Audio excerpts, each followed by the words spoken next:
1:15 del matí. Fa gairebé 2 anys que estem especialment atents a la política monetària del Banc Central Europeu, des que va decidir la primera pujada dels tipus d'interès en més d'una dècada. Així és com ho vam explicar en aquesta casa. El Banc Central Europeu apuja els tipus d'interès un 0,5%, el doble del que s'esperava. És la primera pujada de tipus en 11 anys. Jo tinc una hipoteca i sóc conscient que pagaré més a partir d'ara, però no sé la quantitat, la veritat. Com que la tinc variable, estem exposats a això.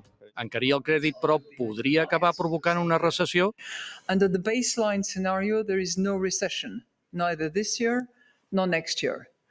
Is the horizon clouded? Of course it is. Hi ha núvols a l'horitzó, per descomptat. Això és el que deia Christine Lagarde fa només unes setmanes. Recordem, en aquest cas, que l'objectiu del BCE era controlar la pujada de preus amb el control de tipus. Teresa García Milà, bon dia. Bon dia. Economista catedràtica de Pompeu Fabra, directora de la Barcelona School of Economics, amb qui volem avançar-nos una mica el que segurament demà el BCE, el Banc Central Europeu, decidirà, que és rebaixar els tipus? Segurament. Segurament, perquè ho han apuntat, ho han insinuat. Exacte, 25 punts bàsics, que és un 0,25%. I això és una bona notícia o és una mala notícia, segons vostè? Jo penso que és una notícia que ja està descomptada. Els mercats ja l'han incorporat. Està avisat de tant de temps, fa tant de temps, que en realitat, per exemple, l'Euribor ja ha fet alguna correcció, perquè les expectatives respecte a com es comportarà el Banc Central Europeu, els mercats les segueixen molt i estan incorporades en el que són les variables reals. Això vol dir que si algú espera que amb aquesta baixada de tipus de demà del BCE li baixi la quota de la hipoteca... Doncs està per veure com reacciona l'Euribor, però l'Euribor ja et porta descomptat la baixada de demà i potser alguna altra baixada que no sabem si passarà.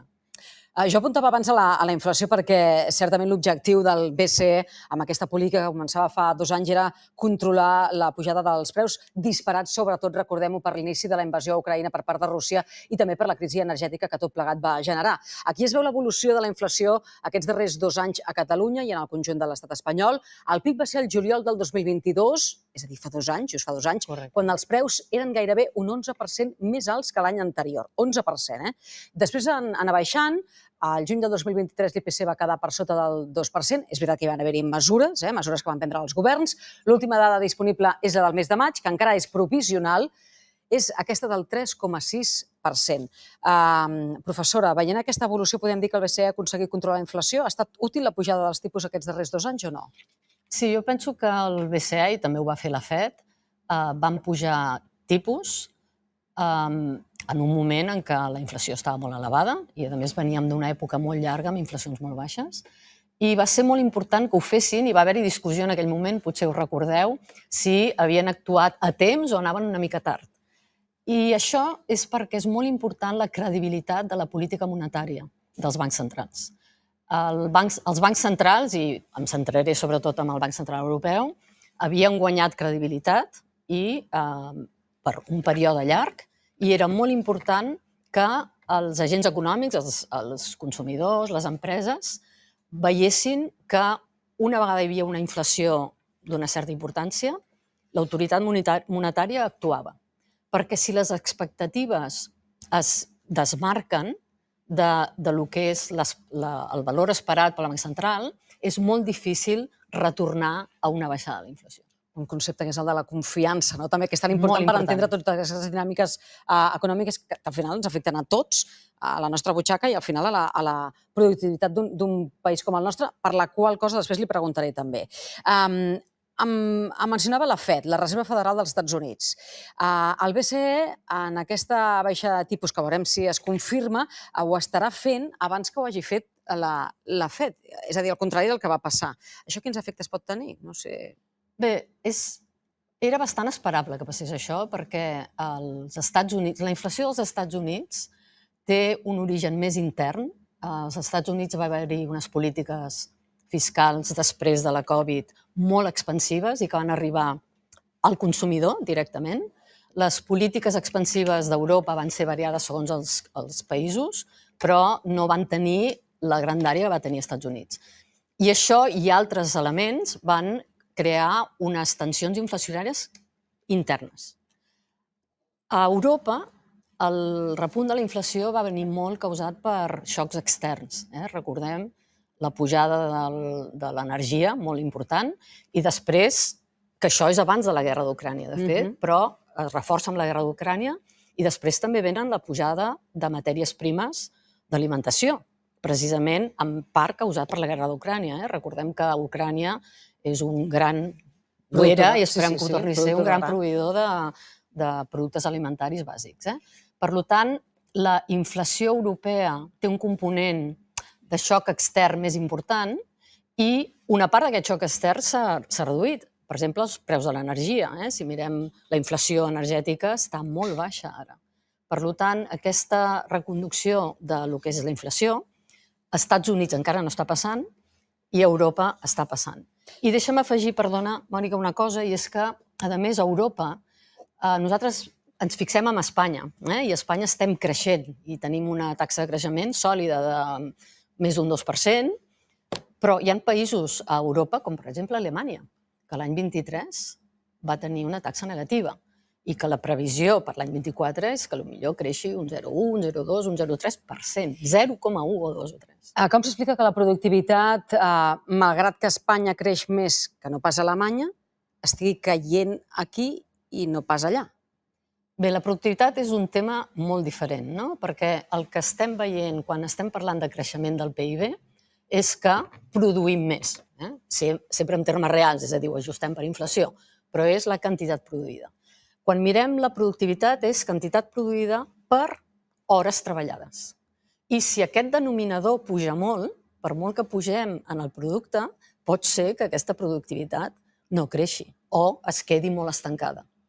Això, a més, ho hem de després traduir des del punt de vista de benestar del ciutadà amb el que és la producció per càpita. Per tant, aquest denominador és molt important i, clarament, a Espanya, en els últims anys, si recordeu, la reunió del Cercle d'Economia va centrar la seva temàtica en la productivitat perquè hi ha estudis que indiquen que des de l'any 2000 Espanya, en general, totes les regions, hi ha una excepció, és el País Basc, recula en posicionament respecte a la productivitat d'Europa i és el centre d'Europa, tota la zona Alemanya, nord de França, etc., que està augmentant la seva productivitat relativa.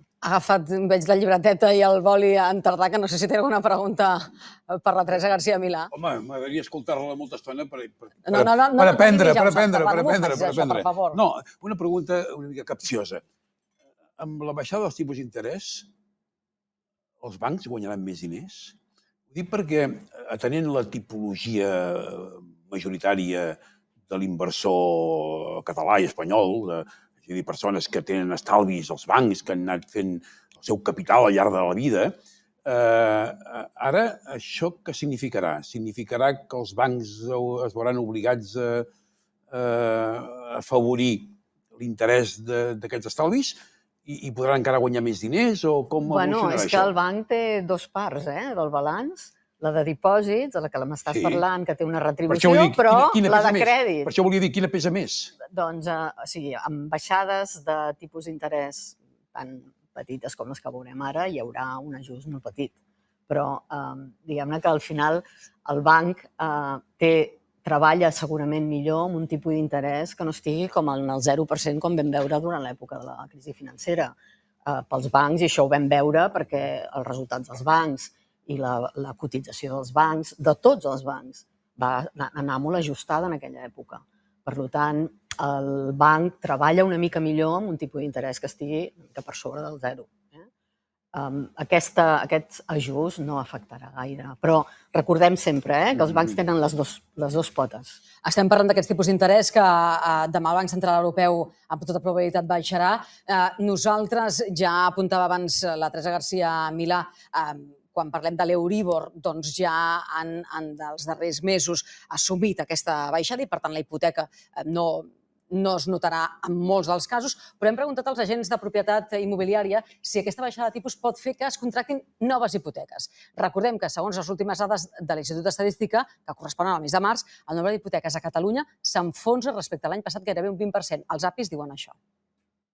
Evidentment, hi ha un efecte psicològic. Si baixes el tipus d'interès, tot sembla indicar que et facilita poder accedir a un nou habitatge.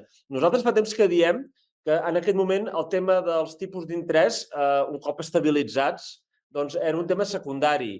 Avui en dia, amb totes les modificacions legislatives que s'han fet per canviar d'hipoteca, per canviar d'entitat financera a uns costos molt reduïts, fa que aquesta qüestió pugui ser més residual, no tingui tanta importància.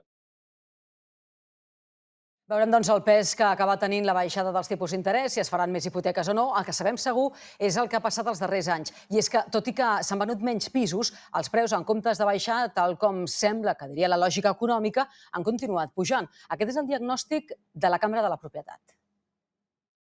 En aquests moments el que tenim és un desequilibri que ja fa anys que el tenim, un desequilibri entre oferta i demanda. I això fa que, tot i que no s'estiguin venent, per exemple, el 23 no es van vendre els mateixos habitatges que el 22, però els preus van continuar pujant. Per què? Perquè hi ha aquest desequilibri. Hi ha més demanda que oferta. Estem davant d'un panorama en el que no s'està gairebé construint nou habitatge. En aquest escenari de reducció de la compra-venda de pisos, però, hi ha un tipus de préstec per comprar habitatge que, atenció, està pujant. Són els crèdits entre familiars. Se'n fan molts pocs comparativament amb les hipoteques. Poquíssims en comparació amb les hipoteques. Però en proporció, l'augment dels darrers anys és molt destacat. Segons els notaris, aquesta és la causa. El motiu principal potser ha estat la dificultat d'accedir al préstec hipotecari per determinades persones que volien adquirir el seu habitatge i no han pogut obtenir aquest préstec hipotecari de les entitats de crèdit i han optat per un préstec personal de les persones de l'entorn més pròxim, normalment els progenitors. Davant les dificultats encara surten opcions que permeten assolir aquest objectiu, no? Em deia la Montserrat Tura, això també és perquè així no pagues l'impost de patrimonis a l'hora de deixar els diners de donacions. Suposo que hi haurà casos de tots, però també una realitat és aquesta que... Són diners que els pares donen als fills. I per tant no paguen. I que si és una donació, paguen impostos, i si és un crèdit, no. El que està clar... O molt menys, vaja, hi ha una bonificació que ara no recordo. El que està clar, Teresa García Milà, és que, com deia el representant dels APIs, com abans dèiem, en l'economia la qüestió de l'efecte psicològic que provoquen les mesures és importantíssim. Sí, perquè els agents actuen tenint molt en compte les expectatives, el com veuen el futur, l'estat d'ànim... I mirant el futur, després de la baixada de demà de tipus, se'n preveuen més o no? O aquí s'aturarà Christine Lagarde i el seu Banc Central Europeu? És difícil de dir, perquè havien anunciat unes quantes baixades de tipus durant l'any 24, però el repunt, encara que sigui petit, de la inflació, pot ser que faci reconsiderar, perquè cada decisió d'aquestes la prenen tenint en compte tota la informació que els hi va arribant. Per tant, haurem de veure i esperar. 10 segons, Montserrat Tura. La meva pregunta és, durant la pandèmia, els particulars i en proporció a la renda han estalviat molt. Això és suficient per donar-los la seguretat perquè es produeixi inversió? Major inversió a Europa en el seu conjunt i aquí especialment? Bueno, jo crec que hem vist una certa... O sigui, aquest estalvi l'hem vist després entrar en l'economia, no? Per tant, sí que hi ha... Parcialment, almenys. La confiança, i com tu deies, Ariana, el com la gent veu... O sigui, en realitat la inversió és mirar endavant i pensar com això em donarà retorns. I el consum també és quina estabilitat tinc, per exemple, a la feina, per poder agafar una hipoteca o fer un crèdit personal, etc. Per tant, això és molt important. De moment, demà... Els bancs es van aprofitar d'aquest increment de dipòsits arran de... Targeta vermella. Que és que ja ha acabat. La tornem a convidar, no patiu, perquè a més també la Lourdes Silva i el Pablo Iglesias no els he pogut donar paraula. Fins la pròxima, companys, que vagi molt bé. A Joan Tardà i Montserrat Tura, igualment, a la Teresa García Milà, moltíssimes gràcies. Amb ella deia, ens hem volgut ja fixar una mica en el que passarà les pròximes hores, donant per descomptat que hi haurà baixada dels tipus a decisió del BCE. Això passarà demà dijous, reunió, i més endavant veurem si segueixen o no amb aquesta tendència. Gràcies, repeteixo. A continuació tot es mou. Gràcies a vosaltres. Fins demà, adéu.